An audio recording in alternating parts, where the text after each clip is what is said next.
Nogometaši Grobničana stigli su nakon više od 150 dana do pobjede i to u utakmici koja je za njih imala kvalifikacijski značaj. Grobničani su deklasirali Belišće u drugoligaškom derbiju začelja i osvojili zlata vrijedne bodove, ali i napravili puno na planu podizanja samopouzdanja uoči neizvjesne završnice sezone. Crveni se nikako ne mogu pohvaliti da ih je pratila sportska sreća u cijeloj ovoj sezoni, no tvrdi su oni momci zajedno sa svojim šefom. Mi smo i do sad igrali dosta dobro, nismo imali malo, ajmo reći pod navodnicima, sreće. I neke odluke sudaca nam nisu baš išle u korist, tako da smo izvukli 5 utakmica, 5 nerešenih, gdje smo morali bar jednu, ako nije 2 dobiti. Da smo to dobili, vjerojatno bi bila puno sad komfortnija situacija, ali mi smo naučili prošle godine ići težim putem, pa idemo i ove. Dobro je, još nema puno utakmica do kraja, moramo biti čvrsti, agresivni kod kuće i ja mislim da je to ključ ostanka u ligi.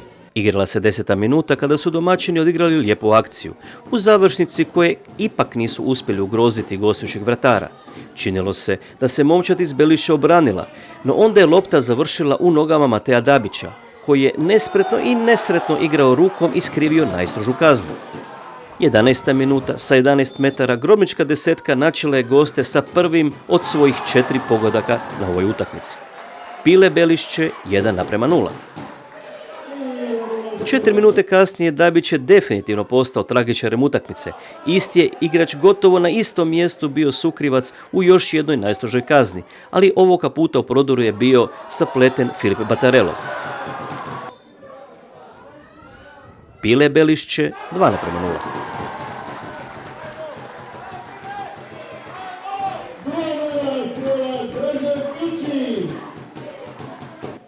Igrala se 30. minuta, kada je Franko Bosančić lijepo prošao po desnoj strani i idealnim ubećajem pronašao usamljenog Dražena Pilčića, koji je iz neposredne blizine i potpuno neometan glavom zatresao mrežu.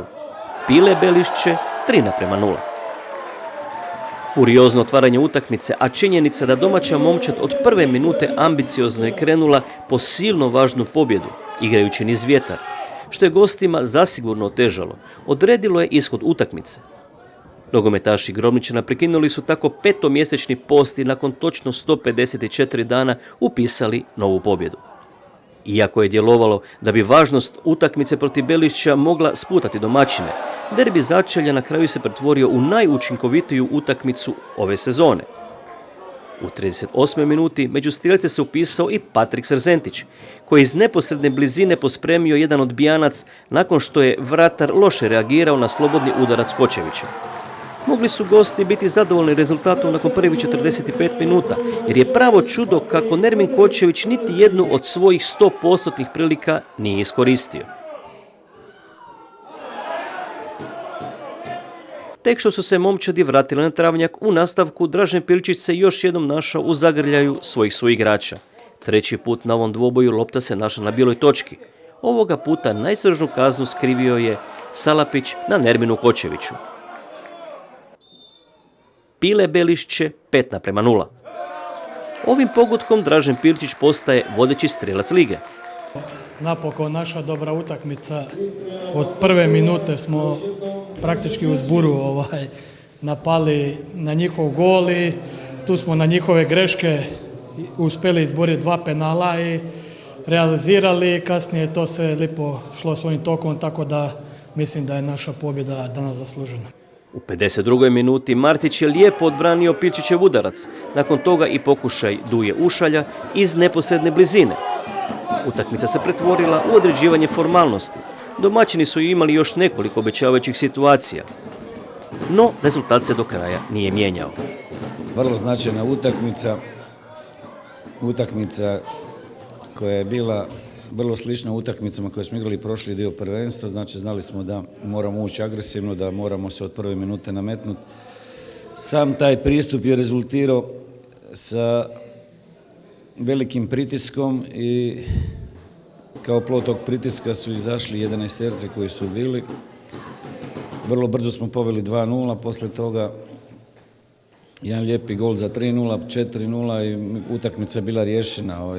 To je ono što smo tražili, da budemo maksimalno ozbiljni i dečki su shvatili da je vrag odnio šalu i da treba skupljati bodove.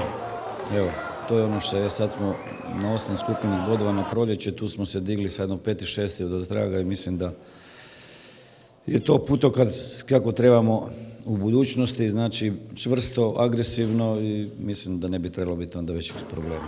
U sljedećem kolu Grobničani odlaze pod legendarne stijene naše Kantride, prvoplasiranoj Opatiji koja neumoljivo i sigurno ide put višega ranga natjecanja. Opatija po meni favorit za osvajanje prvenstva, daleko najbolja pojedinačna ekipa. Imaju kvalitetu, što ste sami rekli, malo smo dobili smo zraka, malo sad sa ovom pobjedom, ali nema opuštanja do kraja prvenstva, bit će stvarno do zadnjeg kola borba i mislim da doma moramo svaku tekmu dobiti da bimo izbjegli scenarij od prošle sezone da se zadnje kolo praktički moramo zivući da ostanemo u ligi. A na svima nama je da podržimo Grobničane u sljedećim domaćim utakmicama.